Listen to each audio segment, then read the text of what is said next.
Let's start by saying I have a body, and you have bodies, and I look at bodies, and sometimes I take pictures of them, and that's what you saw.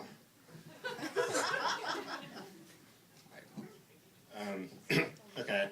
Well, my bodies were being possessed by these ghosts, and so I guess that's sort of a simplified, cause for, issues with someone's body.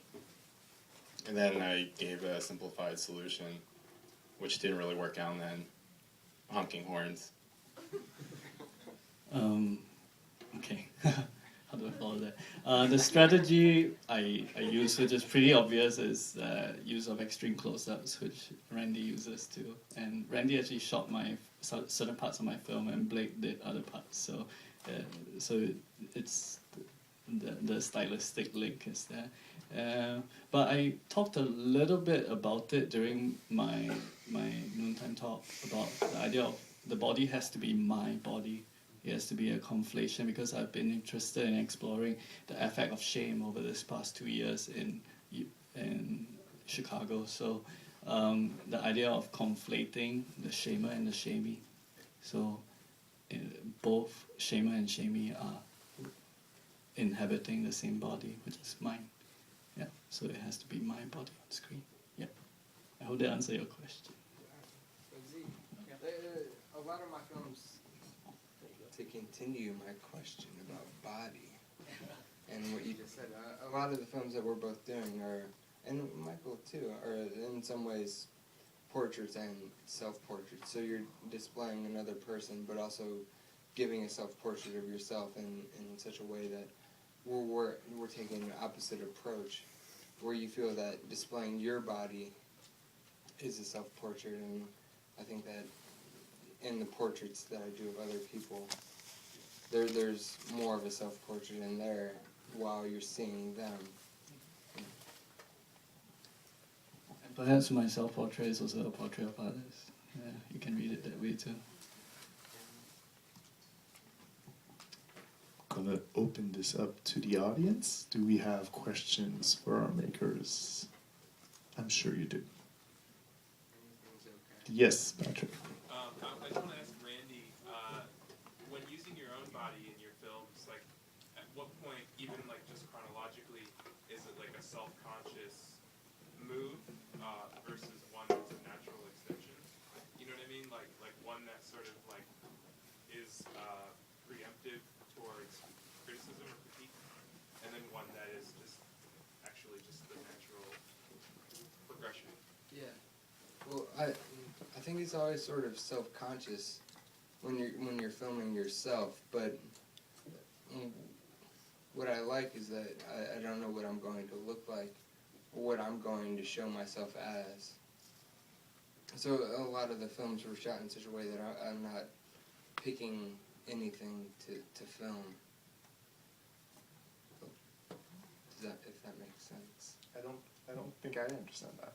What do you mean you don't pick anything? Well, like, I don't have an idea of what I'm going to film before filming it. So the film comes up in the exchange with the person that I'm filming. And then I'm not thinking about myself in that interaction, but then once I get the film, then I'm thinking about the ways that I'm projecting myself into them or onto them or any other way that I'm doing that. I can maybe add on to that, because working with you, it's been an extremely interesting process, because we can't be more opposite in terms of, well, in the beginning when we came in with our films, and usually when I tell people that I'm working with Randy, they'll be very surprised, because it would be the last person they would think I would collaborate with. No, I really admire your films, and I think they're fantastic. Just in terms of character, we are so opposite. It's a compliment. Yeah, you don't want to be neurotic like me. And no, but the process of working with Randy, and that's why I nodded his head when he was answering the question. Randy functions the best in situations of altered consciousness, I would say. No, and that's the truth, and working with him during the process of filming was a state of altered consciousness, whether it's induced by other objects or self. Sometimes filmmaking itself becomes a trance in a way, the process of making the film. So, yeah. So I can understand where Randy's coming from, where there isn't. Yeah. I'm not thinking. Yeah. As I'm feeling. I'm just feeling. But you are. Yeah. I think there's a lot of follow-up question to that one. Can we have some?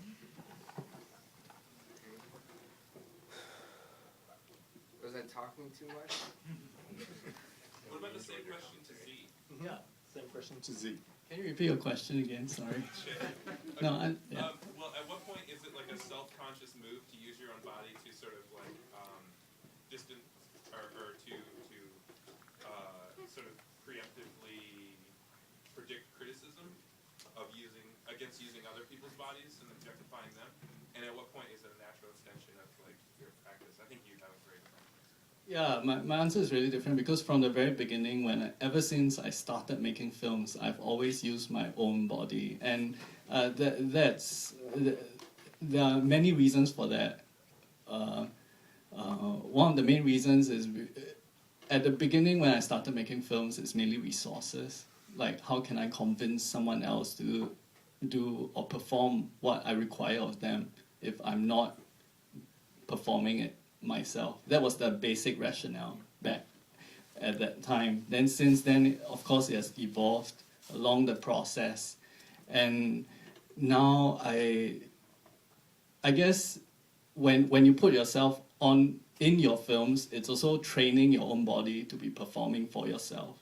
And because of that training, I can't imagine having another performer replace my role anymore. And somehow that strangely ties in with the concept of what I've just mentioned, which is conflating the perpetrator and the victim in a way. Yeah. I hope that answers your question. Jim. I'd like to ask Mike how he first got interested in L. Ron Hubbard and Joseph Smith, and what connections you make between those. Well, with Scientology, actually, I visited the L. Ron Hubbard Foundation building when I visited LA a few years ago, and they refused to give me a tour around the place. There's just a lot of really bizarre things, and I started watching also all these interviews with them and all their promotional materials, all these fake educational videos. Just some things seemed really weird, and then the connection with science fiction became really apparent too, because he used to be a science fiction writer, and my interest with science fiction, I think kind of crossed over. And then with Joseph Smith, Mormonism, I just was trying to find other connections, but my interest is more so in Scientology, and then in these sort of American religions that have popped up recently, just in general.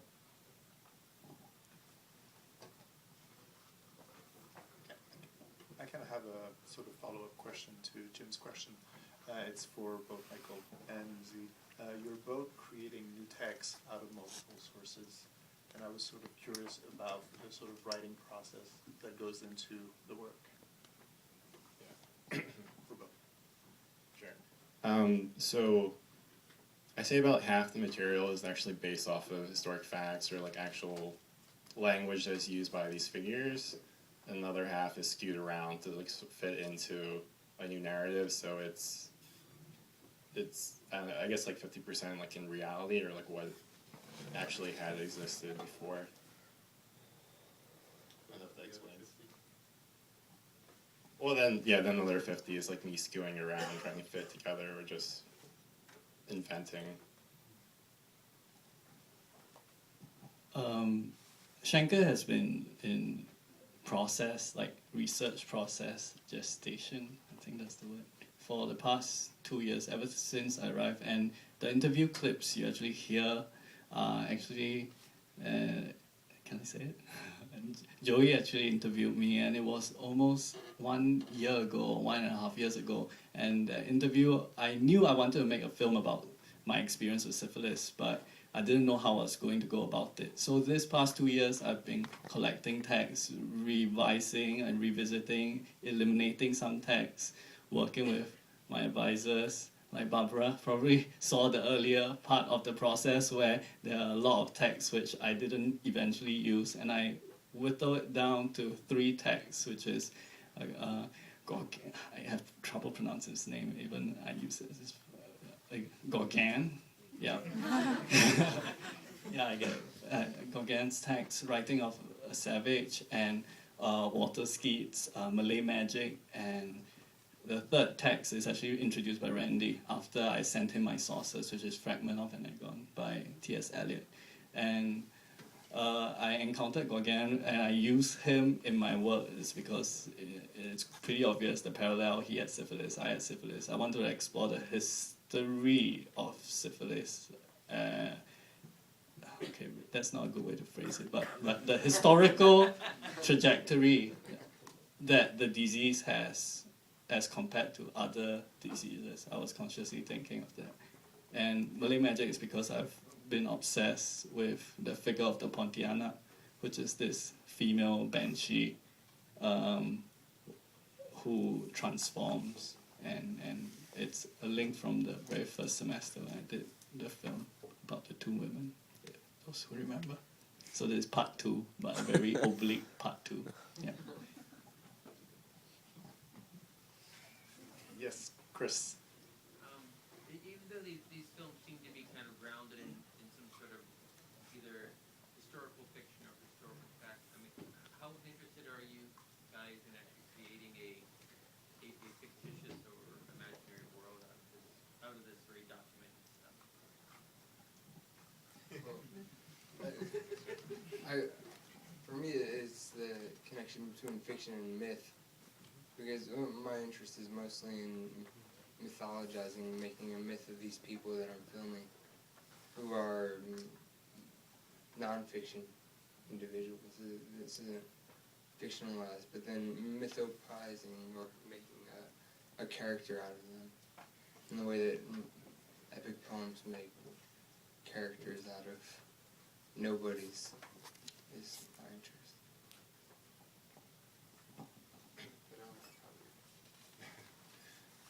I guess with me, I can work either way, or I have created totally fictitious or totally, I mean, like worlds that aren't based off of anything else. And I think I like to go back and forth on that, or like just each project, I could go either way on it. I mean, with the animation though, like my big inspiration obviously were these religions, and so I felt like it was more appropriate to directly include them, but using them as references too could have been a totally different project.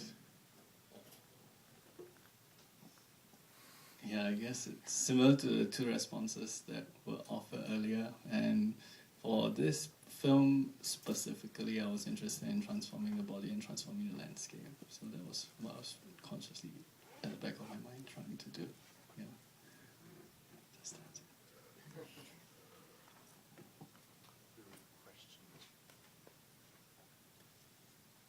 Yes, Mike.